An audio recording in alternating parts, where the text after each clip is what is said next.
সূরাতুন নাসর, এটা 7 বার পরে হাতের তালুতে ফু দিন আর ফলাফল নিশ্চোখে দেখুন।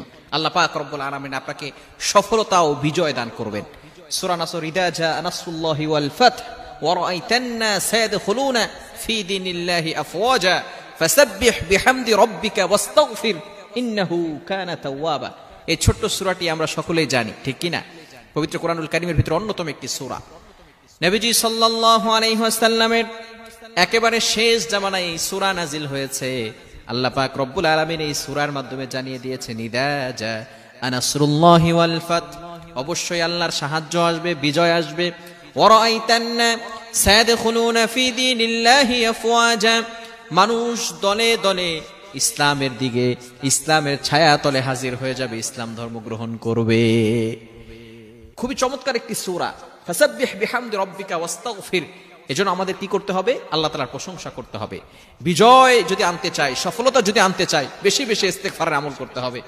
বিহামদি রাব্বিকা ওয়াস্তাগফির, ইস্তিগফার আমল করতে হবে, আল্লাহর প্রশংসা করতে হবে এবং তাওবা করতে হবে। ইন্নাহু কানা তাওয়াবা। এই সূরার ভিতরে অনেক বরকতময় একটি সূরা। এই সূরা যদি কোনো ব্যক্তি 7 বার পরে হাতের তালুতে ফু দেয়, আল্লাহ পাক রব্বুল আলামিন আপনাকে সফলতা দান করবেন, সাকসেসফুল ম্যান আপনি হয়ে যাবেন। শুধু তাই নয়, আল্লাহ পাক রব্বুল আলামিন আপনাকে বিজয় দান করবেন। অনেক সময় দুশমনরা আপনার উপরে দুশ্মনী করতে চায়, বিশেষ করে যে সমস্ত মা বোনেরা আছেন বিবাহ করার পরে শ্বশুর শাশুড়ির কাছে যান, অনেক সংসারের ভিতরে এমন সমস্যা হচ্ছে, শ্বশুর শাশুড়ির কাছে বৌমা নির্যাতিত হচ্ছে অথবা বউয়ের মাধ্যমে শ্বশুর শাশুড়ি নির্যাতিত হচ্ছে। এরকম সমস্যা আমাদের সমাজে আছে না নাই? খবরদার, কারো উপরে আমরা জুলুম করব না, নির্যাতন করব না। জুলুম করলে অবশ্যই আল্লাহ পাক রব্বুল আলামিন শাস্তির ব্যবস্থা করবেন। যদি আপনি এই দুশমন থেকে বাঁচতে চান, সূরাতুন নাসর 7 বার পরে হাতে ফু দিবেন, ইনশাআল্লাহ আল্লাহ পাক রব্বুল আলামিন আপনাকে বিজয় দান করবেন, সফলতা দান করবেন। দুশমন আপনার কাছে মাথা নত করতে বাধ্য হবে। এই জন্য ইয়াকিনের সাথে, শুধু আপনি সূরা নাসর পড়লেন আর নামাজ পড়লেন এটা হবে না, অবশ্যই 5 ওয়াক্ত নামাজ পড়বেন। নামাজ ছাড়া কখনো শান্তি আসবে না।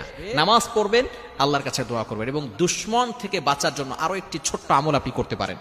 আল্লাহুম্মা ইন্না নাজআলুকা ফি নুহুরিহিম ওয়া নাউযু বিকা মিন শুরুরিহিম। এই ছোট্ট দোয়াটি ফজরের নামাজের পরে 7 বার এবং মাগরিবের নামাজের পরে 7 বার, এটাও 7 বার করে পড়বেন।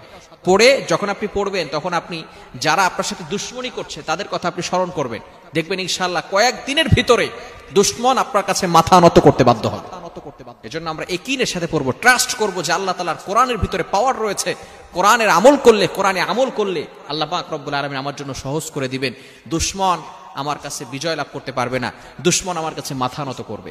এজন্য অবশ্যই ইয়াকিন থাকতে হবে, বিশ্বাস থাকতে হবে, নামাজ ছাড়া যাবে না।